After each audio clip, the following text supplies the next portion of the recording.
I'm Kim. I'm Allison. I'm Angelica. And in this series, we're going to talk to you about all the extension recipes that we have. We're going to go through a whole bunch of appliances and make some fun, creative, and easy recipes for you to try at home. So let's get started.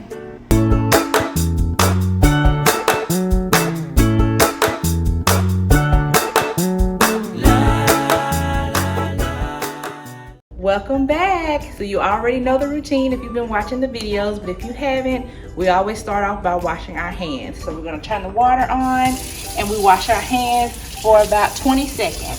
So we like to sing our favorite song, which is a birthday song. Happy birthday to you, happy birthday to you, happy birthday to you, happy birthday to you. So then make sure we scrub. Get under those fingernails if you can. And in between, and then we rinse.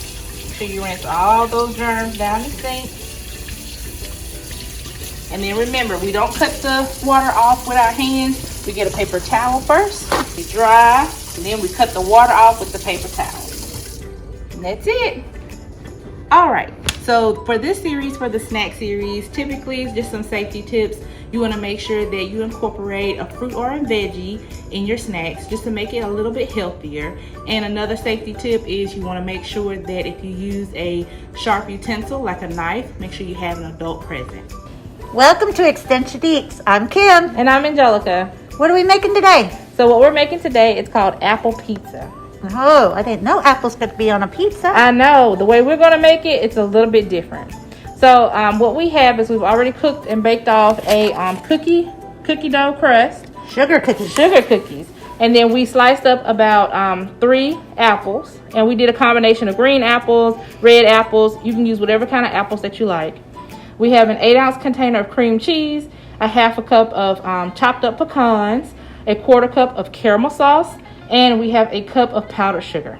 All right. What do we do first? Okay, so what we're going to do first is we're actually going to make the fluff that's going to stick in between the apples and the sugar cookie. Kind of like pizza sauce. Pizza sauce, okay. Right. So what we're going to do is going to take our cream cheese. That's like one container, like right? one little, yeah, like a little small container of it. Or it can be one block, because one block is also 8 ounces. So we're going to take all of this and put it in here.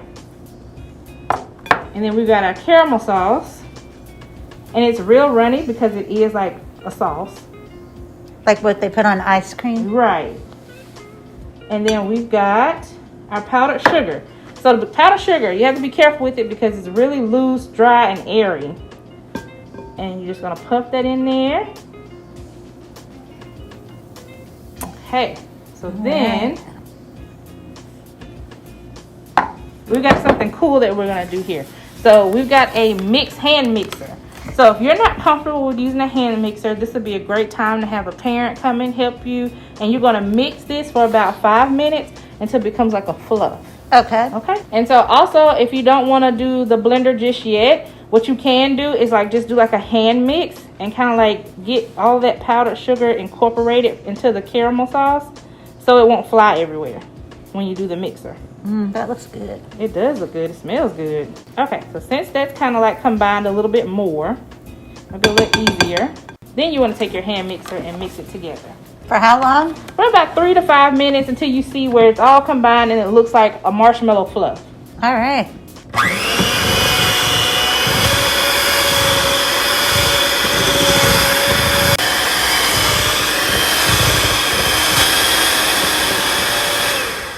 Alright, Kim, so we got this good and blended up together. All right. And so what we're going to do is just pour this mixture on top.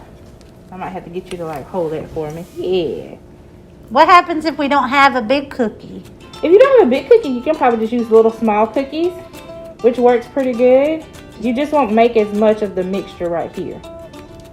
So you probably cut that recipe in half. Alright, so what we're going to do is just spread this. Make sure you get the edges pretty good too, because you want to make sure you have this coated all the way. Looks good to me. Yeah. And so then what we're going to do is take the apples and you're going to arrange them. However you want? However you want. Whatever kind of design you want to make, you can make it.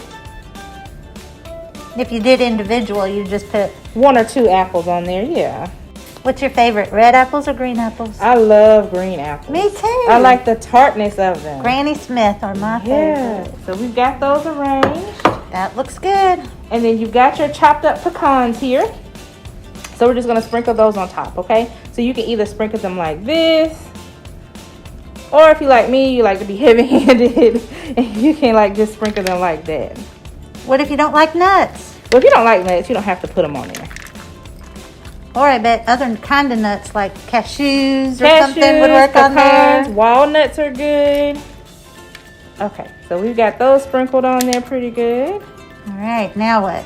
And then we just add a little drizzle of the caramel sauce. All right. All right, and then you're gonna drizzle with a little bit of the rest of the caramel sauce.